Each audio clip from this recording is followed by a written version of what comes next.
If you'd like to view or print any of the slides from today's video, click on the slides link sent in today's email.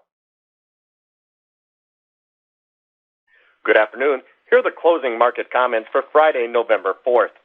Grains were relatively quiet and mixed today. The outside markets were also mixed, providing very little direction for the grains. Next week, the market will begin to focus a little bit more closely on the November USDA crop report. Production and stocks numbers will be watched closely, and these numbers may give the grain trade some fundamental news to trade on that's been lacking over the last few weeks. December corn finished the day 2 1/4 cents higher at 6.55 3/4. May corn up 3 3/4 at 6.73 1/4. November beans down 6 3/4 at 12.12 1/2. May soybeans down 6 cents, finishing at 12.39 1/4. Kansas City December wheat down 2 cents at 7.18, with Minneapolis December wheat up 6 3/4, finishing at 9.23 3/4. In the outside markets, mixed today. No big movers in the outside markets. Crude oil currently 22 cents per barrel higher at 94.29. The gold market down $8 an ounce at 1,757. The U.S. dollar index up 30 points at 77.16, with the stock market down 76, with the Dow trading at 11,968.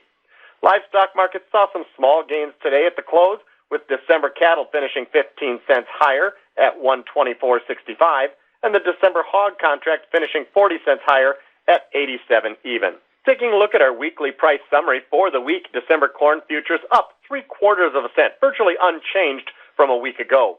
Corn and crude oil both finished the week just slightly higher, as those two continue to track very closely together. The weekly price range for corn was a 29-cent range from 6.31 to 6.60. Both of those came the same day when we had about a 30-cent range on Tuesday. November soybean futures for the week saw a loss of 5 cents. China rumors provided support, but it was South American weather, mostly favorable, keeping some pressure and preventing the soybean market from moving higher this week. The weekly trading range for soybeans was 43 cents from 11.80 to 12.23. December Kansas City wheat futures for the week lost 20 cents. Overall, supplies are adequate to meet demand, and export competition is stiff, keeping pressure on the wheat market this week. The weekly price range was just 28 cents from 7.11 to 7.39 in the December Kansas City contract. We've mentioned that corn and crude oil have been tracking fairly close together here over the last few weeks. I wanted to pull up something very interesting today. This is a 5-minute bar chart for both corn and a 5-minute bar chart for crude oil. Not only is corn following crude oil on a day-to-day basis, but if we look at the charts today, crude oil fell after the overnight session before we opened. Therefore, we opened sharply lower in the corn market following the weaker crude oil market prior to the morning's open. But what's also interesting is that corn hit its daily low at 9:40 in the morning, precisely the same time that crude oil hit its daily low, 9:40 in the morning as well. So as we can see from this chart, that corn is not only tracking crude oil very closely day to day and week to week, but it's also tracking crude oil fairly closely within the day. This is not always going to be the case, but in situations like we've seen recently where fundamental news is pretty hard to find, traders in the grain pits looking for outside influences to move grain prices, and that influence has been the outside markets, and specifically crude oil here for the corn market. Taking a look at a news summary on this week's items, it's been a relatively quiet week. Prices have been very choppy, but within a narrow range. The EU debt crisis continues to be in the headlines on a daily basis, and there's still much uncertainty surrounding Greece and how they will handle the austerity measures that are being required in order for them to receive aid. Adequate supplies of soybeans and wheat on the world market, along with cheap Black Sea corn, are keeping U.S. exports below last year's pace, and again putting somewhat of a lid on grain prices at this time. China has shown a little bit more interest this week, both corn and soybeans. No announcements were made, but China's government purchasing group Sinograin has been looking for offers. Some believe the Chinese government may be interested in buying some U.S. corn and beans to replenish reserve stocks. As a reminder, the USDA will release its November crop report next week on Wednesday, November 9th. Taking a look at the December corn chart, no real progress was made in either direction this week. We traded a very choppy but also a very narrow range in the corn market, as that's been the case now for the last 2 to 3 weeks. From a chart perspective, we have overhead resistance around 660 to 665, with support coming in the 625 to 630 range, and at this time there's been no real fundamental news that's been significant enough to push the corn market out of this trading range. A similar situation on the technicals.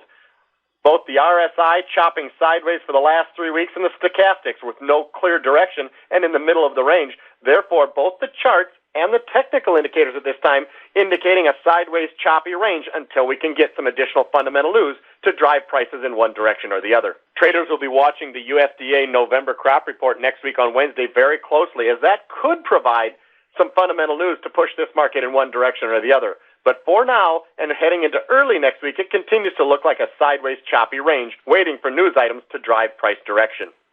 Turning to the November soybean chart, beans also had a choppy week, and after testing prices below the $12 range for a few days, we're able to trade above and close above the $12 level, finishing at $12.12 in the November contract today. Soybeans on the charts have overhead resistance coming in around $12.30 to $12.35 on the charts, with current support coming in at this week's lows around $11.80. Our technical indicators for soybeans also chopping around somewhat in the middle of the range. We did see technical indicators trying to hook upward on the soybeans based on the strong performance yesterday, but both RSI and stochastics stuck in somewhat of a neutral range with no clear direction being indicated by the technicals, and again, no clear direction pointed from the chart perspective either. Therefore, we continue to expect choppy sideways trade until new fundamental input can come into the marketplace and drive prices outside of that range. But again, that fundamental news is not in place right now, so we continue to expect choppy sideways trade. Turning to the Kansas City December wheat chart, wheat continues to grind higher, being supported by the upward trending line from the lows posted back a month ago in early October. Over the last 3 days, the market has been testing that support, but has not made a clean break, and therefore, wheat's stuck in a trading range right now with support right about where we closed today in that 715 to 718 level, with overhead resistance at the highs posted 2 weeks ago around 746. Technical indicators for wheat are very similar to what we discussed in corn and beans. Both RSI and stochastics are stuck very near the middle of the range with no clear direction from those technical indicators. Therefore, we expect the choppy sideways action in wheat to continue here in the short term until new fundamental input can drive prices in one direction or the other. This is Dan Cowger for Heartland Farm Partners. Thanks for joining us, and have a great weekend.